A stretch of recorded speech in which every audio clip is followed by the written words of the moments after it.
Jadi mudah-mudahan Allah jaga hati kita, baik ketika kita diuji, bahkan ketika kita diberi nikmat. Supaya dalam dua keadaan ini kita tetap menjadi mukmin yang ajaban, yang ideal, yang baik, yang insya Allah Allah suka sama kita.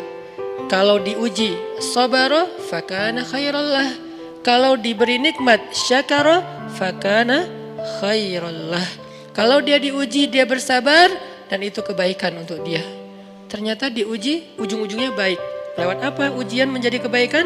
Lewat sabar. Bukankah Allah bilang wabasyiris sabirin?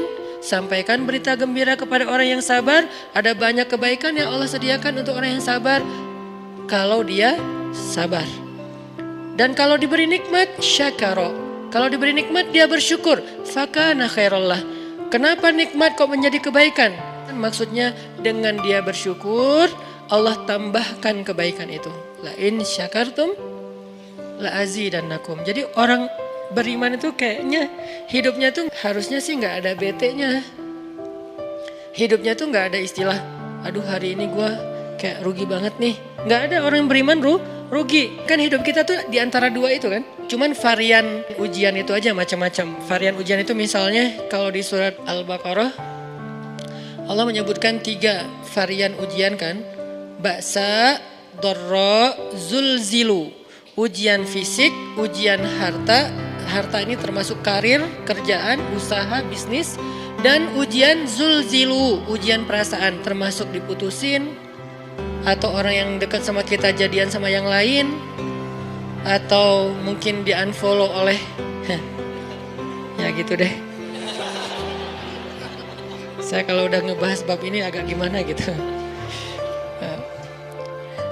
Jadi 3 varian ini masuk kategori apa? Masuk kategori ujian. Tetap aja 2. Kalau nggak ujian nikmat. Antara 2 itu nih. In asabathu sarra syakara wa in asabathu dharra sabara. Udah gitu aja. Dan nanti bahkan sampai ayatnya gini. Alladzina yunfiquna fis sarra'i wad dharra. Orang yang tetap beramal soleh lewat hartanya dalam keadaan dia berkelebihan atau dalam keadaan dia kekurangan. Itu mukmin, keren banget gitu. Dia tuh nggak pernah kehilangan kesempatan berbuat baik. Baik beramal soleh ketika dia dalam keadaan dikasih nikmat maupun beramal soleh ketika dia dikasih ujian tetap aja beramal soleh. Contoh yang ayat tadi. Yunfikuna fis sarra, berinfak dalam keadaan sarra, dalam keadaan bahagia, senang, lagi dapat untung gitu kan. Ataupun yunfikuna fit dharra, tetap berinfak walaupun dia dalam keadaan dharra, dalam keadaan susah. Dalam keadaan dor itu kan bahaya. Nih kalau saya infak nih bahaya nih buat saya nih. Kalau saya kasih nih saya kayak nggak ada tabungan buat mahar nih. Kalau saya kasih ke dia, terus saya gimana? Gitu kan? Ini dor banget nih, bahaya banget nih. Tapi dia tetap berinfak. Siapa yang mencontohkan hal seperti itu?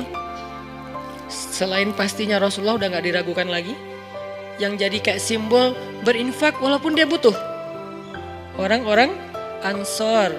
Yu'thiruna ala anfusihim walau kana bihim khasasah. Mereka mendahulukan orang muhajirin atas dirinya sendiri.